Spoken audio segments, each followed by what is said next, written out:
roughly when the baby's hair was cut? I don't know, sometime this year. Okay. Did anyone at our house cut his hair? No. Okay. And how many haircuts has he had this year? Few. Okay. At your house, and based on your observation and knowledge, experiences, does the baby ever complain about his hair? Does he ever make a fuss about his hair? On your observations? Whenever I'm combing the hair, of course he's fussing because the hair is knotted, of course. He's gonna fuss. He's a baby. And then,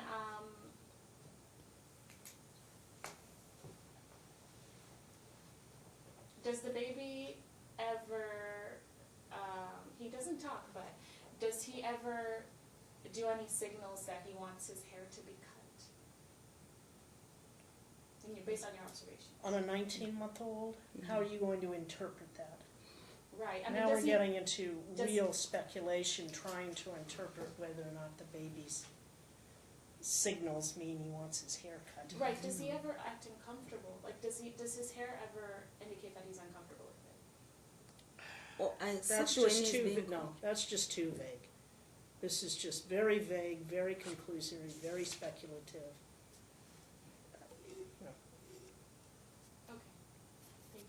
She can certainly testify that when she has to comb out knots, he's fussy about it because it hurts. That she can testify to.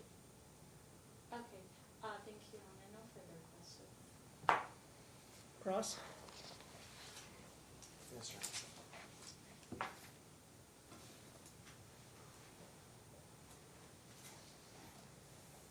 I just want to, I'll pick up where we left off. I think you testified that the words were, every time that the child comes back from Nick's custodial time, that he has diarrhea. He does have diarrhea. But looking through the exhibits that were provided, I see one record of treatment for diarrhea from December 18, 2018. It's the record you testified about. Has he ever gone? Are there other medical records out there that you know of from other visits for diarrhea, or is it just the one from a year ago? We always treat with the medication that he has. We treat him. Oh, fair enough. Yeah. But I'm asking, other than the one record from a year ago, has he ever gone to see a doctor because of this diarrhea that you claim he has every time? This time, just this last week, he had diarrhea, yes. He had to go to, when he had the bed eczema, there was a diarrhea too. That was a stringy, mucusy diarrhea.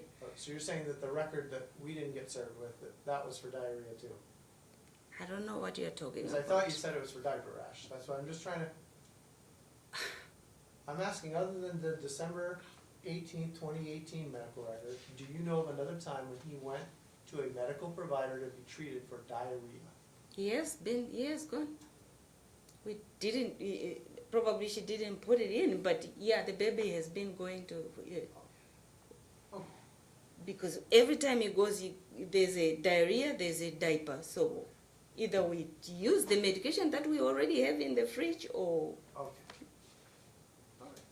So I'm a mother, I know how to treat my own children. So it sounds like you're very involved in caring for this child. Is that correct? I am involved because I live with them. Right. And Karen lives with you, correct? Yes. Does Karen pay you rent? Objection, relevance. Does Karen pay you rent? Objection, All relevance. allowed, it goes to the economic issues with regard to the party and the FDFs on file. Okay. It does. She does. How much a month does she pay rent? 400 something, just for the rent and not including utilities.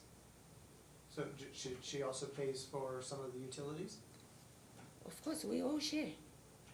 Okay. And how much does she pay you for child care? Anything? I don't know what you're asking. I'm just asking, does she pay you for all your help with caring for Julian? I am Julian's grandmother, So I'm not, for me, I'm not gonna allow for, to He's pay. just asking, I'm you're just not asking. paid anything for childcare, correct? I'm not paid. Okay, fair enough. All right, there's a stack of exhibits there. On the front page, there's like a chart that says Ravella v. Sangalaza exhibit binder. Do you see that up there? Yeah. And it's numbered 1 through 21. You see that? Yes. All right. I want to direct your attention, is the very first exhibit. It's exhibit 1, it's previously been admitted in today's proceedings. And I want to direct you to the very last page of that exhibit. So you'll see a green page that says exhibit 2. It's the page right in front of that exhibit 2 page, the very last page of exhibit 1.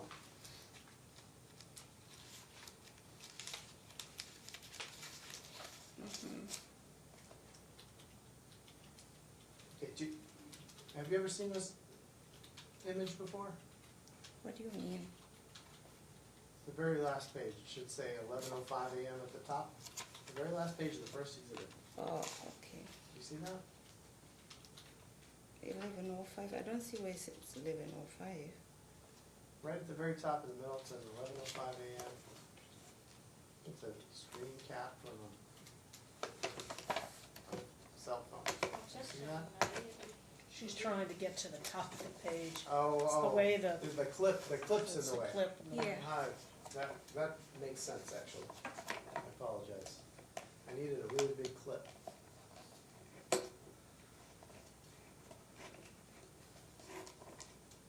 Yeah, I see that. Okay, all right, and do you see under there, under 11:05 a.m., you see where there's a, it looks like an email address? Yes. Is that your email address? Not so sure. I know I can see my name there, but Is ETINASANGALAZ @iCloud.com, is that an email address that you've used? I don't use that email. Have you ever used that email address? Objection, Your Honor, I the don't- witness already answered that she doesn't I know. No, don't- she didn't. I She don't said she use doesn't that use email. it, now he's saying, did you ever use it? No, I never use this email. I use a Gmail. Okay. Have you ever exchanged text messages with Nick Ravella? Long time ago. Okay. All right, well, do you recognize this as text messages that you exchanged with Nick Ravella a long time ago? I cannot tell you because a long time ago when he blocked my email, long time ago when they were having issues, so I cannot tell you. Okay. But it's possible that, I cannot Honor, say it's he's possible on- because I don't One know. moment, one moment. I don't She's know. answered the question, she says she doesn't know. I So don't know. It's irrelevant whether it's possible or not, because she can't answer that question. Hmm. Sustained. well,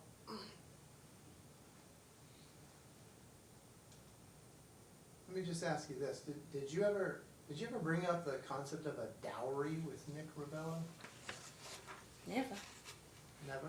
I don't know what you're talking Did you about. ever indicate to Nick Ravella that he was gonna owe your family lots of money? Objection, Your Honor, she already I don't know answered. what you're talking about. No, she didn't answer, it's a different question overruled. Go ahead. I don't know what you're talking about.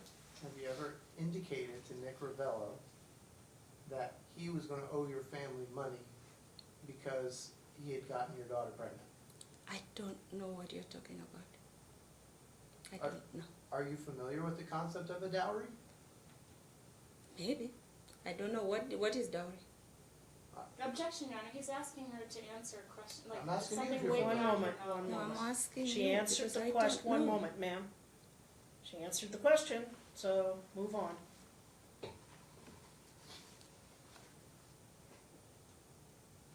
I have no further questions. Redirect? No redirect, Your Honor. Thank you, ma'am. Please leave the exhibits there. You're free to step down. Don't discuss the testimony that you gave on the stand with any other witness in the case, okay? Yes, All right, thank you. thank you. Okay.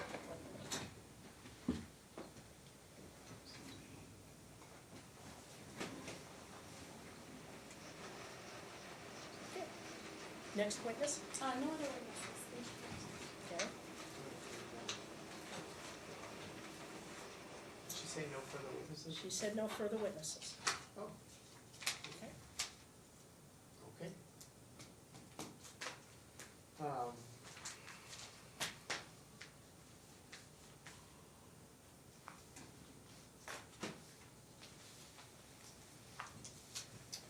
So, do you wish to do any rebuttal, Well, other than investigating the alleged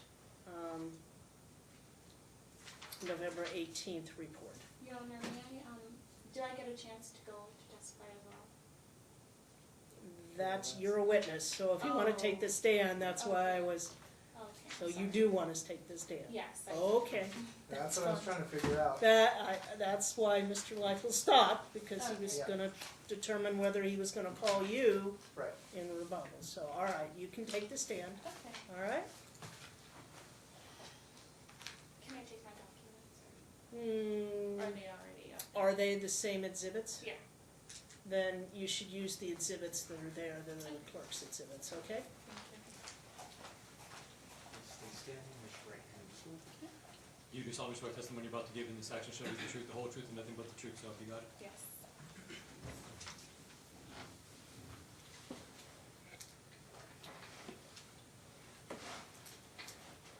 Okay. What would you like to say? Okay. So, actually, I wrote down like everything, points that I wanted to. Am I allowed to use those or no? It's just things I wanted to say. I'll allow it. Provided that's all it is, I mean, you It's can't just- just read from a statement, you have to testify. Right. It was just to help me keep track of, the things that I was going to bring up. Well, see, here, this is where we get into this difficulty, and it comes up all the time in these pro se cases. So, I need to be able to make objections to preserve my record, and without questions being posed, right? The only objections that I can make are basically motions to strike, Correct. right? If she's got sort of written testimony, right, then it would seem to me that the proper mechanism for that, the only thing that I've ever seen work in these cases, is for her to put that into an affidavit, and then and then give me an opportunity to review it ahead of time and make objections to certain portions of that affidavit, or to prepare impeachment All right, examination on those Let me points. see what it is you wanted to take to the stand. Yeah. Can you hand it to the marshal?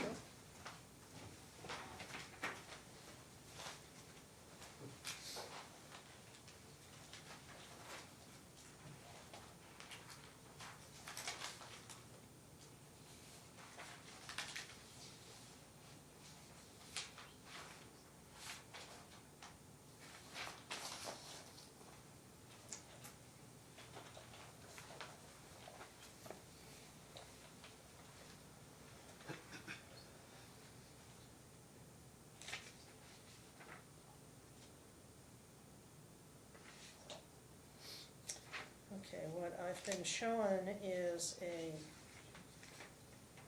very extensive typed statement.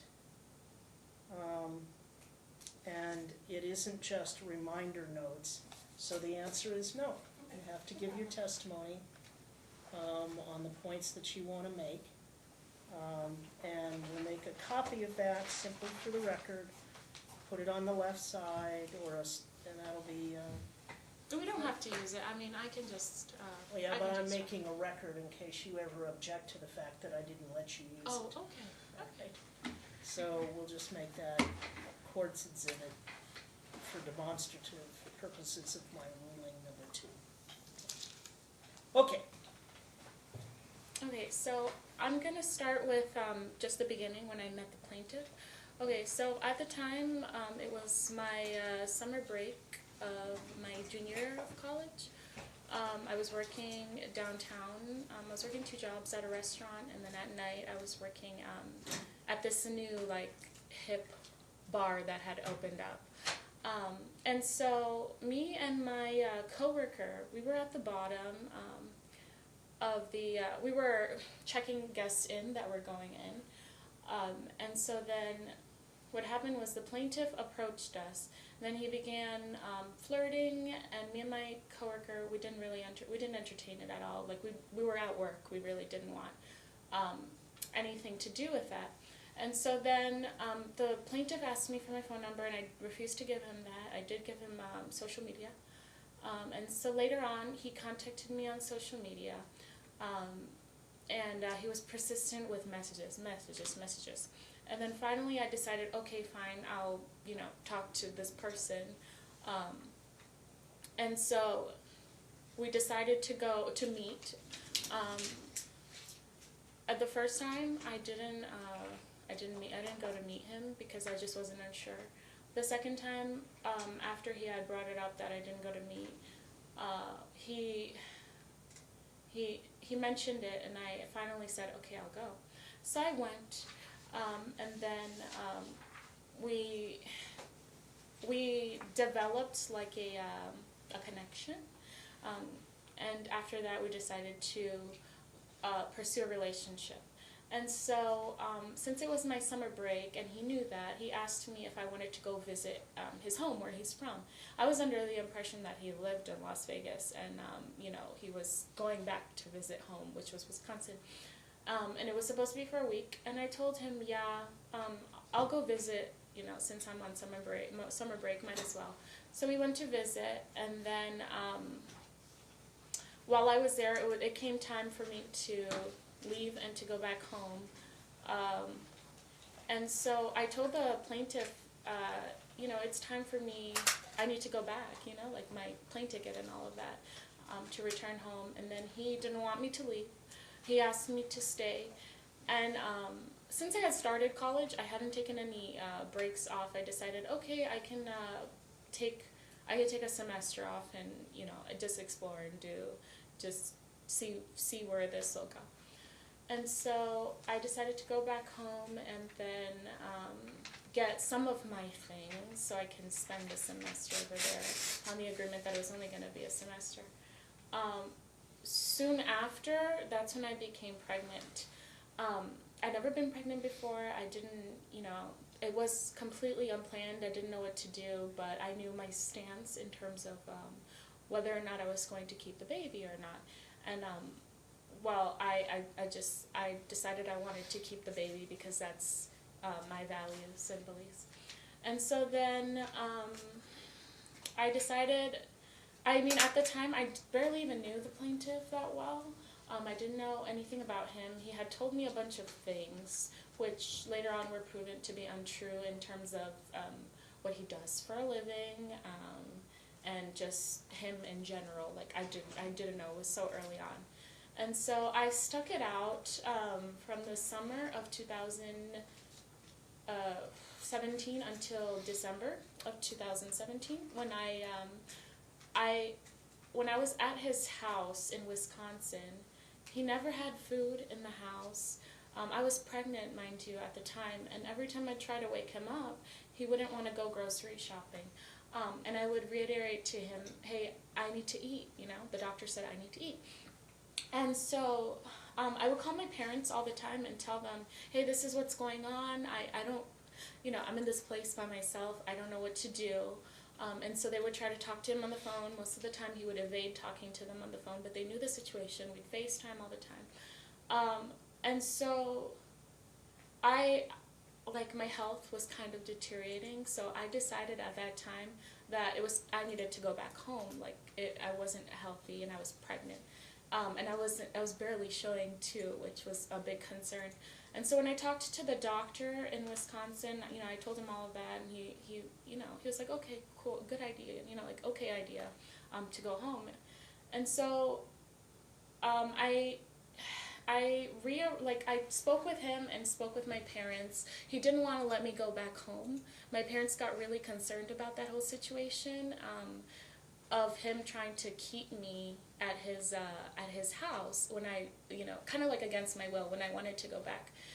Finally, they had to threaten police, and he finally said, okay, I'll let her go, I'll let her go back home. I wasn't working at the time either, so I didn't have any money. And so my car was also in the shop. What happened was my car needed coolant, and he decided he wanted to, he's not a mechanic, he decided he wanted to change the coolant tube in my car, and the coolant in my car, and he snapped the tube. My car was in the shop from that summer until December when I finally got my car back. Him and his aunt kept telling me that my car is going to be ready next week. Your car is going to be ready next week. And for some reason, I really wasn't convinced, and I wasn't comfortable. I didn't know what was going on. But after the police, my parents threatening police and all that, magically I finally got my car. I got my car and packed all my stuff into the car, and we drove back to Las Vegas. And so when we drove back to Las Vegas, he didn't spend 24 hours here. We went straight to my parents' house. He didn't spend 24 hours. Right when I got there, he left. He said that he needed to go on a flight back to Wisconsin, of which he went. And so my parents helped me unload my car and put everything back into their house. And I re-enrolled back into my semester at school, since I had taken a semester off. And I went to school, and I was working part-time as well, also pregnant. And then the plaintiff finally told me that he had changed and he was different. Because prior in Wisconsin, all he wanted to do all night was party, do drugs with his friends, and just hang out and be out. And so I was stuck in his home by myself, in a place that I didn't know, with people I didn't know. And I was isolated in his house. I maybe met some of his friends like once or twice here or there, but not anyone that I could say I'm developing any friendships or anything like that with them. So when I was back here, I was working, going to school, getting ready for my baby to come. The plaintiff said he was changed and he was different. For a few weeks while he was here, he didn't have a place to stay. He was homeless, like he was going from hotel room to hotel room. And I kept telling him, you need to get a place to stay. You need to get a place to stay. You can't, stay in the hotel room. And he was playing poker, drinking every night, going out with his friends. Finally, we decided to go look at apartments. We signed a lease at Inspire. I paid my part of the deposit. He paid his part of the deposit. We were both on the lease, and so was his aunt. His aunt was on the lease because he didn't have a job. I had a job, but it didn't prove enough income. So his aunt decided to go on the lease. And so with that, I had access to Rent Ledger, and I noticed that his aunt was paying for the apartment. And when I confronted him about it, he would say that he was paying for it, lying to me. And I knew he was, but I decided to, allow him to say what he had to say, so that just to say what he had to say. But I knew that he wasn't telling the truth based on my access to the Rent Ledger. And so then I didn't really stay at that apartment. Like I was kind of on and off between there and my parents' house, because he was always out all night. For a long time, we didn't even have furniture in the apartment. And so I stayed with my parents for most of the time. When he finally went to Wisconsin to get his furniture, since he didn't want us to get new furniture here, he called up my parents, and we moved everything into the apartment, of which my parents did most of the moving, and for us, because I was very pregnant. But I helped out as well. He didn't really help out as much, and then so everything was moved in. And then the baby was born April 2018, April 25th. Your Honor, I'm going to make a motion to strike everything that has been said up until the baby was born as irrelevant. Your Honor, may I respond? Denied. Go ahead. Okay. And so the baby was born April 25th, 2018. Prior to him being born, I set up, I didn't work full-time, so I couldn't get health insurance through the company I was working with, but I did get health insurance through the state, temporary for the baby, and then, so I set that up for him, and then all doctor's visits after he was born, I took him by myself. So he was born in the hospital, in the delivery room. Well, I was in labor for 20 hours. In the delivery room, for all 20 hours was, well, for most 20 hours, was my parents, my sister, my best friend. He was there as well.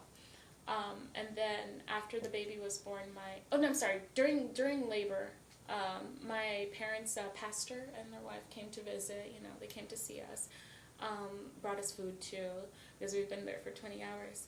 And so baby was born. I was moved to the hospital delivery room, and that's when I learned that his mom had landed in Las Vegas, and she came to the hospital room the following day with her friend that I had seen one time. I'd never officially met her or anything like that, but I'd seen her.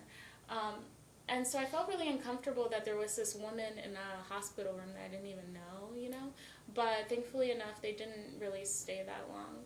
And so I was discharged 2 days later. I asked for an extra 2 days. What happened was, when the baby was born, I didn't have any kids of my own, so I was really uncomfortable when it came to feeding him. He didn't pee for 24 hours, so I was concerned with that. And so I asked the nurse if she would allow me to stay another day, and they said usually they don't because of health insurance purposes and all that, and I had state health insurance myself.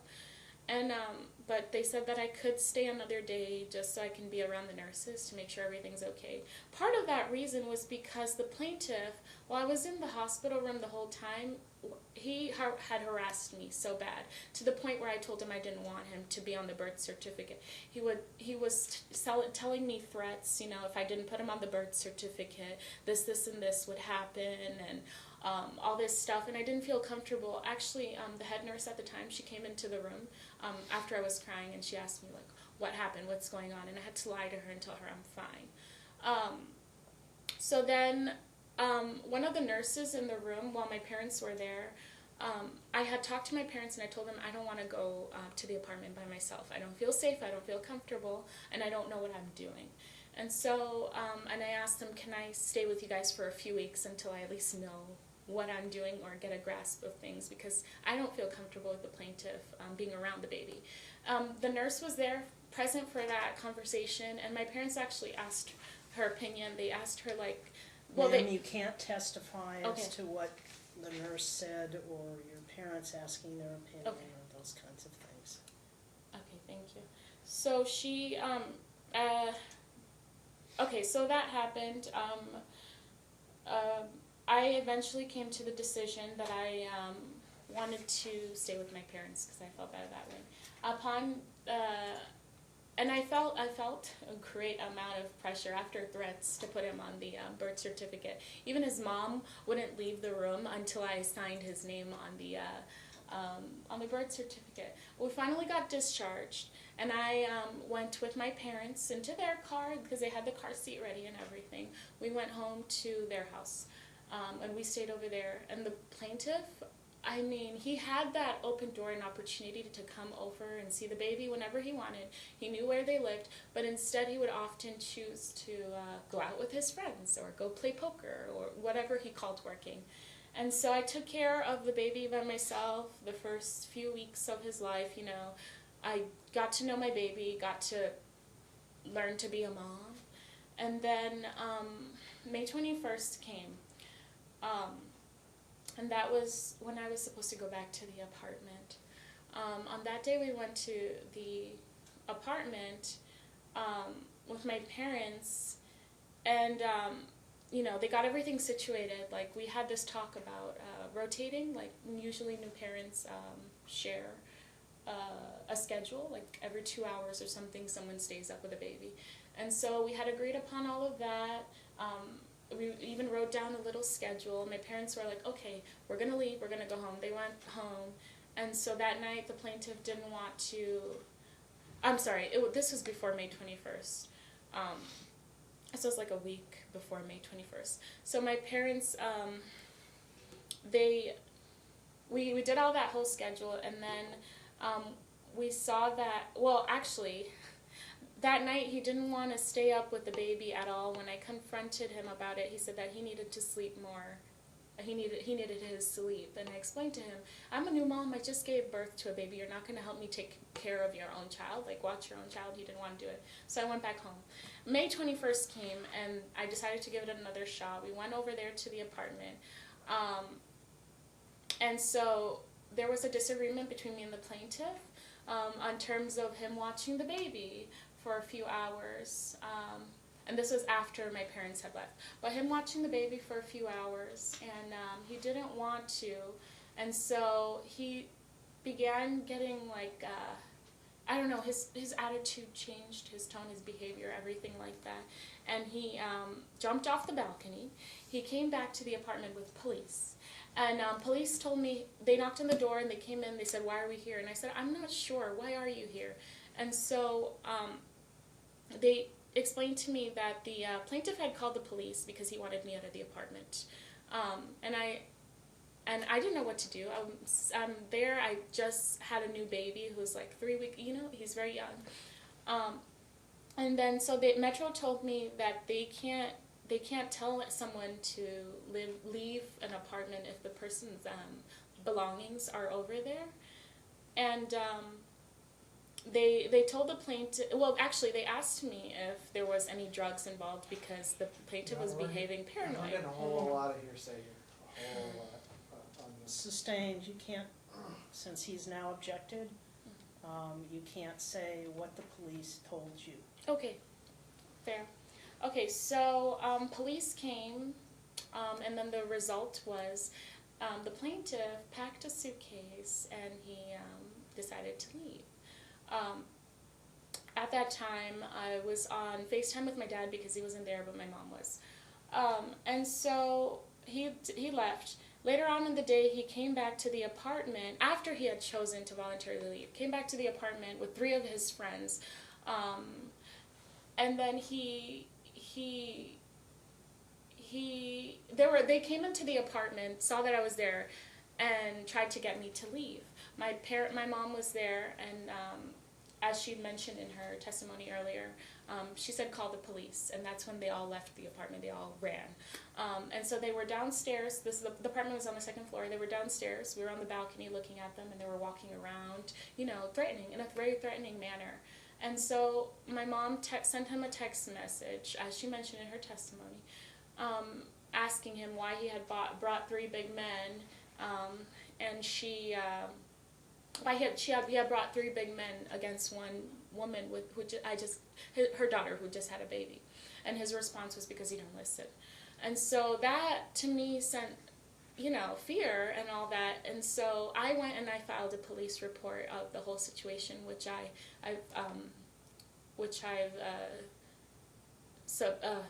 submitted in one of my exhibits. But I didn't feel safe, like. That hasn't been admitted into Okay. evidence. You want to identify it and try to admit it, but it's simply your statement to the police, correct? Okay. So it has no relevance if it's just what you reported to the police. You've testified as to what you did and what happened. Okay. So I felt that threat, and I went and filed a police report. And so the plaintiff had a key to the apartment where he could come anytime. And actually, he would come to the apartment, but not to see the baby. He would come to get his stuff, more of his stuff. And so these messages have been submitted in the past, so if you can take a judicial notice of past messages as well, if you can. No, I can't take judicial notice of past messages. Okay, so. If you want to identify them, these are the ones that have already been identified and admitted? No, there are others. Okay, then you'd have to lay the foundation and move for their admission. Okay. That's okay. I had asked the plaintiff, is he going to come see the baby? Is he going to send any diapers? Is he going to send anything for the baby, any money, anything? Didn't respond, didn't do it. And so the financial burden of the baby was on me. I had to take care of him by myself. Neither of us were paying the rent in that apartment. It was his aunt. And so I didn't have a job at the time. My parents came over to the apartment every single day to make sure that we had enough food and to make sure that we had some company. But at the end of the at the end of the day, they would obviously go back to home to their house. But they would come whenever, every single day. After my mom got off work, she would be there. When my dad didn't have work, before and after work, he would be there for us. And so one day, June 13th, I believe, I received papers that were served to me at the door. And it was a complaint for child custody. And I was surprised, you know. I'm like, you have a whole key to come to the apartment. Come see the baby whenever you want. And you can at least ask about how he's doing or anything like that. But there was this complaint that said that I was keeping him from the baby. And so we finally went to court about that whole matter. And eventually it came to, he had to complete, eventually came that he had to complete a parenting class before visitation, because I was generally concerned about the baby, and I've mentioned this before also in previous hearings. There was one time where I caught him trying to stuff a blanket in the baby's mouth, and when I confronted him about that, I asked him, "What are you doing?" And he said, "The baby won't stop crying." And that concerned me. You know, I didn't feel safe with that, like leaving the baby with a person with that type of mindset, because that's not how you soothe a baby. And at the time, I wanted to go with a route of not giving the baby a pacifier since I was breastfeeding. He was very young, slowly breastfeeding. And so I can just put him on the breast, and that helped me identify whether or not he was hungry, whether or not he needed to be changed, his cries. And so I didn't want to do that, because then I wouldn't be able to put a pacifier, because then I wouldn't be able to identify his needs. And so the blanket incident happened. And so when I brought that up to the judge, that's when she ordered that he take a parenting class before he began visitation, just so that we're safe, that he knows how to handle an infant. His visitation began before he completed the parenting class, because his lawyer went and filed a motion for him to begin earlier. I opposed it because I didn't feel that it was right. Like, because he doesn't have anyone here in Las Vegas, like no family that can help him, you know, guide him towards how to take care of a baby or anything like that. My parents had offered, he refused their help.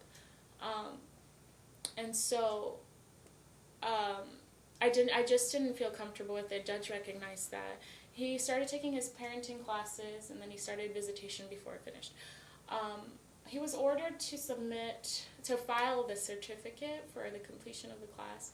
He failed to do that twice. And then finally, in Gentile's courtroom, she asked him, "Where's the certificate?" And he showed a picture of it that was on his phone. So he never actually filed a certificate of completion. But she took it, she accepted it. And then the visitation began, and but it wasn't even overnight or a full day or anything like that, but I saw that he was not taking care of the baby properly. And so he would go times not feeding the baby. He would say that he doesn't have any food, or he would say that he didn't change the baby's diaper, like outwardly say all these things, or that he... Objection, hearsay. It would be a statement of the party opponent, so overruled. Okay, so he would say all of those things, say he's not feeding them, changing his diaper, and that was concerning to me. I brought this evidence up in front of the judge. The judge didn't consider it at all. She completely disregarded it, and then ordered us to do a 2-2-3 arrangement, even despite me providing substantial evidence. And so 2-2-3 began, and you know, I've had to go through with it. Like, I have had to go with it, but it's not a good arrangement, because for one, I'm choosing to do a baby-led weaning when it comes to breastfeeding. He's still 1. He's still very small, and I want him to be able to benefit from that.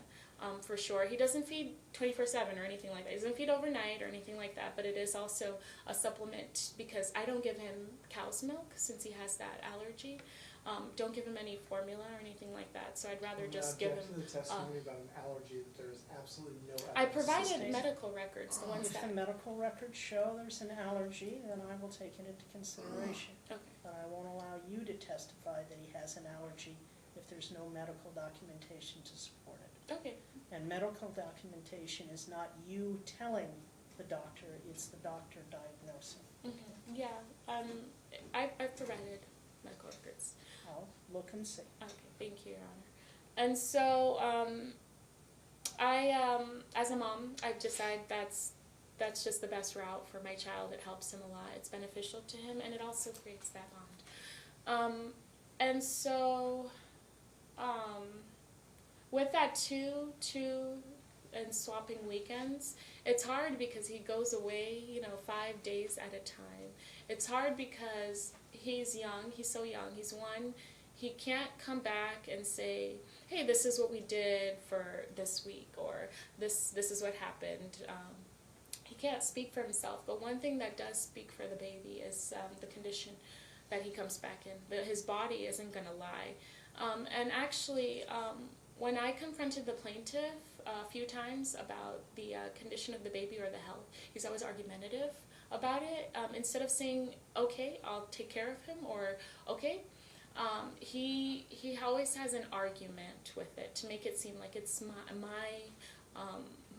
it's my doing. The baby's sick, or Your Honor, I'm not taken care of because of me. so I understand. This is a narrative I that's getting understand. carried away. Yes, well, and I understand the admission of a party exception to the hearsay rule. However, since before visitation, or since before my client started exercising custodial time in this case, there's been an order in place in this case that all communications are to be on talking parent.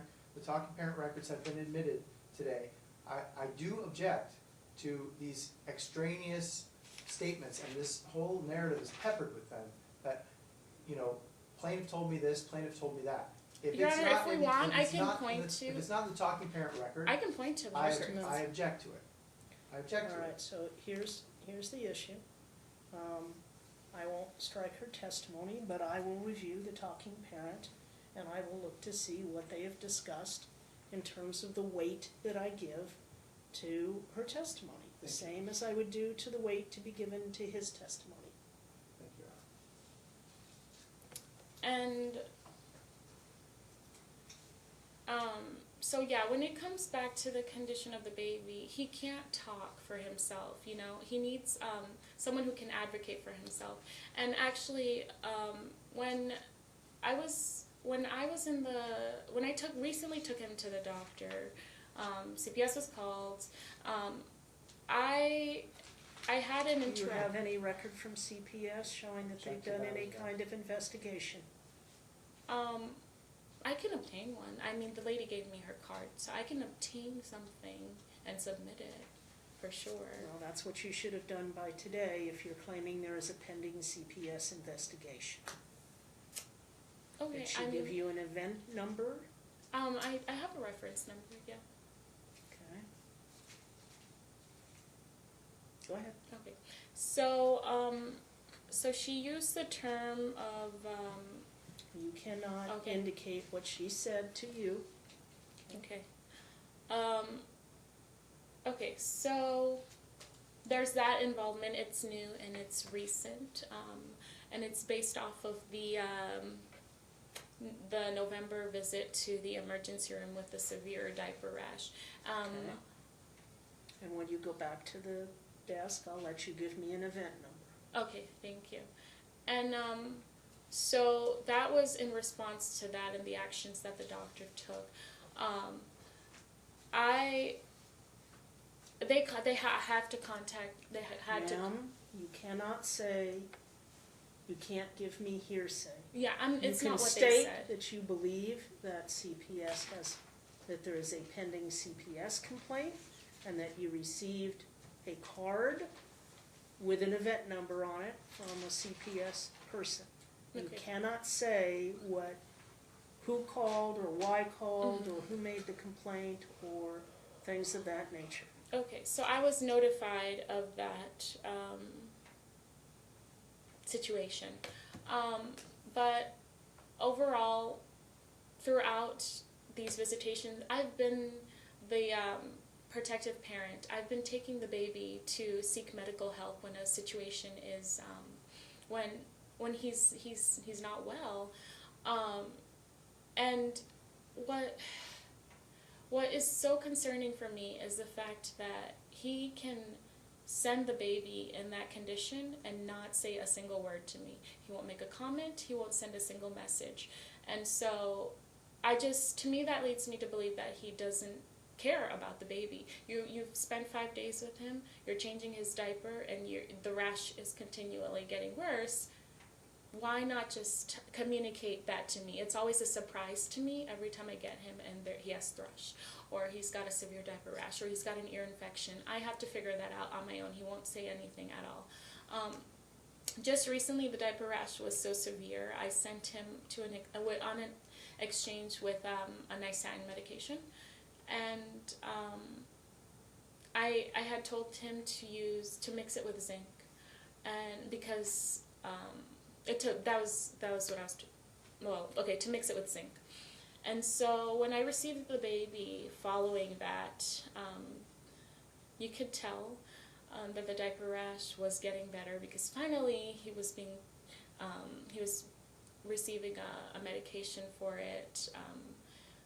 It was being treated, it was being looked at. But there was no evidence of zinc being used in the diaper, because the niacin is a certain color, it's a yellow, zinc is white. And you can tell when a baby has, when his diaper contains certain contents, And so it's concerning that the baby can't speak for himself, and and he has to go through all of these things with a parent that won't communicate what it is that's going on. Every time I receive him, it's always something I have to discover on my own. I have to find, I open the diaper, I change his diaper, and I see something, and I'm like, how am I going to go and care for my own child? Most of the time, to this point, it's a situation where I've learned what I should put on the diaper rash. I've gone to the drugstore with my mom. We read the medication, we look at the Aquaphor and the Eucerin, and we use that on his body because it works to treat, eczema or dry skin or rashes. I take him to his well visits, and I've brought it up.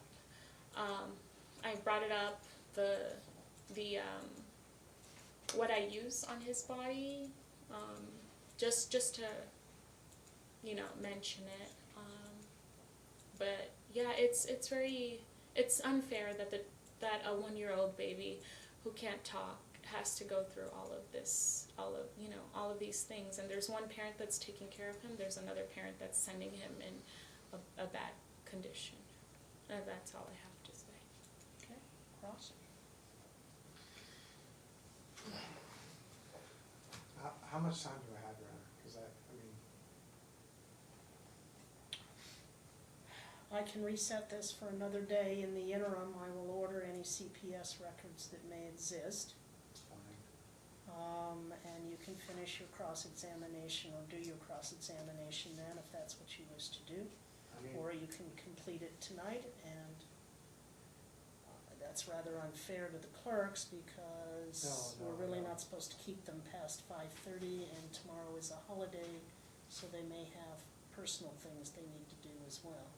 Let me, if I can just start my cross, I'll respect the court's time. I understand that there's some other records that the court wants to see if they exist, and that's fine. That's really up to you. I don't want to cut you off.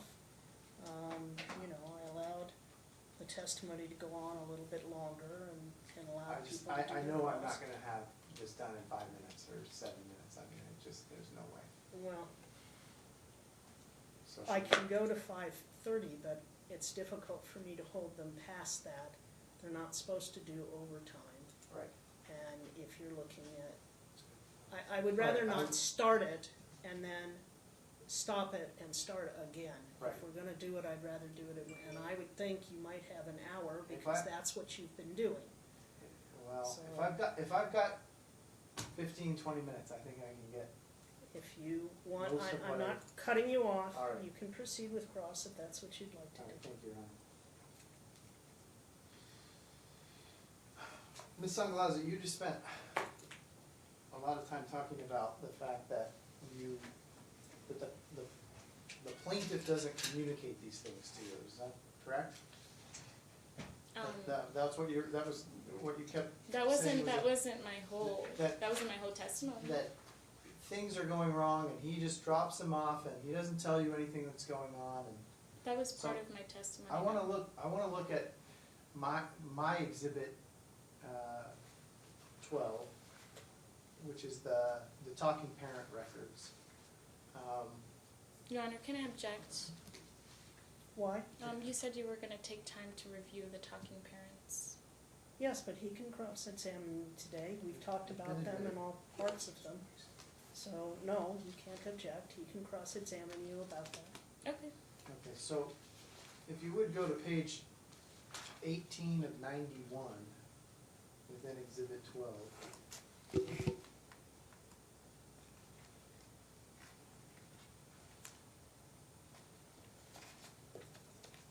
When your mother was on the stand earlier, we looked at these medical records that you had submitted, and one of them was from December of 2018. So, actually, let's go to page 17 of 91.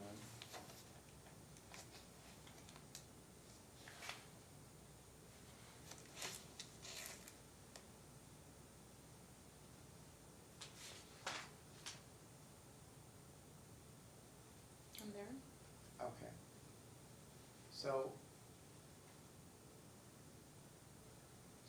So December of 2018, right? That's the date on this page of all these conversations. These are in December of 2018. Looks like it. Okay, and it's a conversation about medical care, right? I don't know. I haven't read it. Well, so you said to the plaintiff, I'm looking at the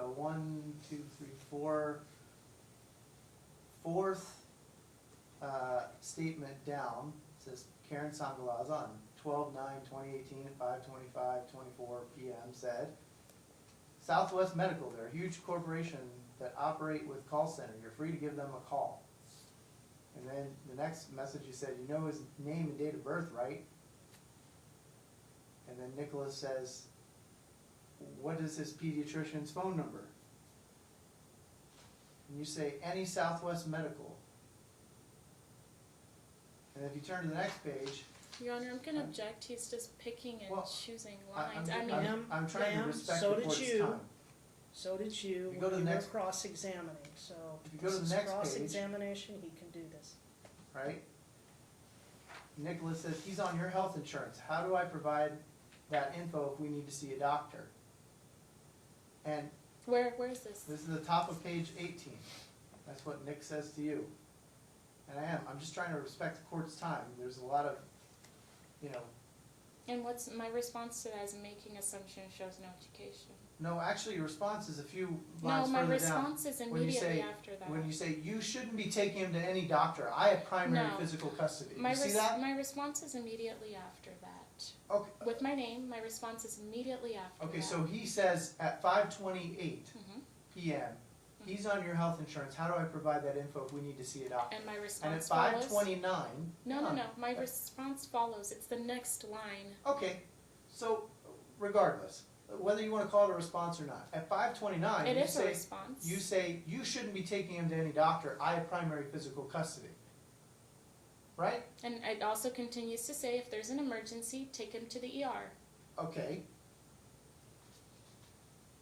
So He's trying to get information from you about the child's medical care. And at this time, And your response is, you don't get to take him to the doctor because I have primary physical custody, no, right? no, no. At this time, the judge had never ordered anything really. There was no order for our order was if he was going to take the baby to the doctor, he can choose to take him to any doctor he wants to take him, and he's going to pay out of pocket Okay, for it. so regardless of what the orders were though. But again, that's the order. You've characterized that my client never provided you with information. And yet, and this is just one example, and the court is gonna review What all these information records. is being provided here?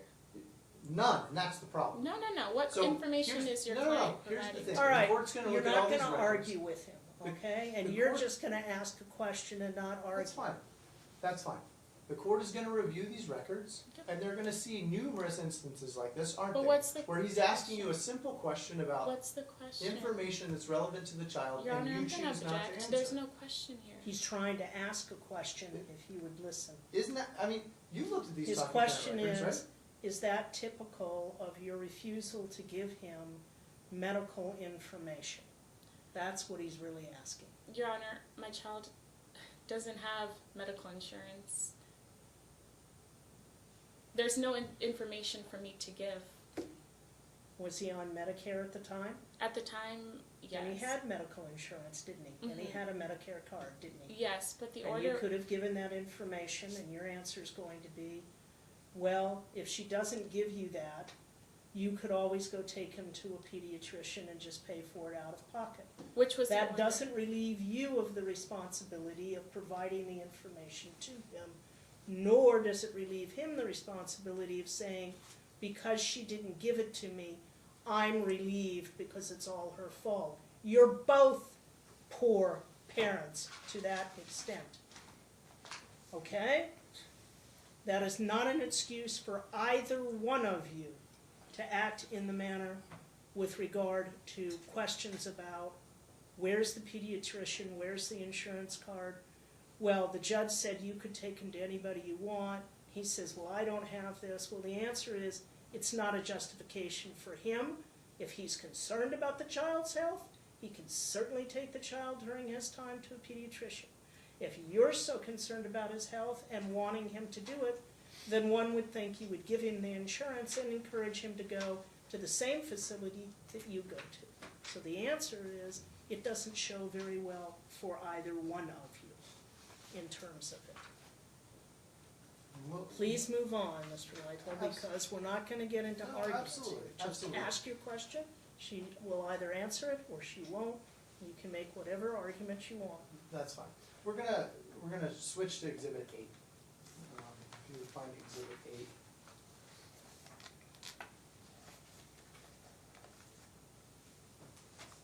This has not been previously admitted, but it is an order entered in the case. I'm gonna ask the court to take judicial notice of this order, Okay? entered on January 31st, 2019. Do you have Exhibit 8 in front of you? Yes. So you can admit Exhibit 8 because it's actually a document from the I want you to go to the last paragraph on page 2. Exhibit A. You talked a lot about that my client didn't know what he was doing. He was ordered to take parenting classes, and it took him a long time to finish the parenting classes. Actually, before you look at that paragraph on page 2, just at the top of page 1 in the right-hand corner, you see electronically filed January 31st, 2019. You see that date? What was the date that you said? January 31st, 2019. I see it. Okay, and if you go to the last paragraph on page 2, it says, "It is further ordered, adjudged, and decreed that Keren shall complete the 6-session Nurturing Parents and Families class offered through the Clark County Department of Family Services, and upon completion shall provide proof of completion to Nick." You see that? And if you turn to the third page, you see Judge Marquis' signature there? I see a signature, yeah. Okay. So on January 31st, 2019, you were ordered to complete a 6-session parenting class that you never even started, correct? Not correct. I completed a parenting class and I have a certificate. They didn't they didn't fail to file a certificate. I didn't file a certificate, but I do have one. I have one with me. I didn't file it or submit it, but I have one. You completed the 6th-session Nurturing Parents and Families class? Yes, I did. So, Okay, and when did you complete that class? I don't remember, but I completed the class, and I have if this. you have the certificate with you, you can file the certificate today if you wish to, or just show it to me. Yeah, I can show you the certificate. Just hold on. Okay.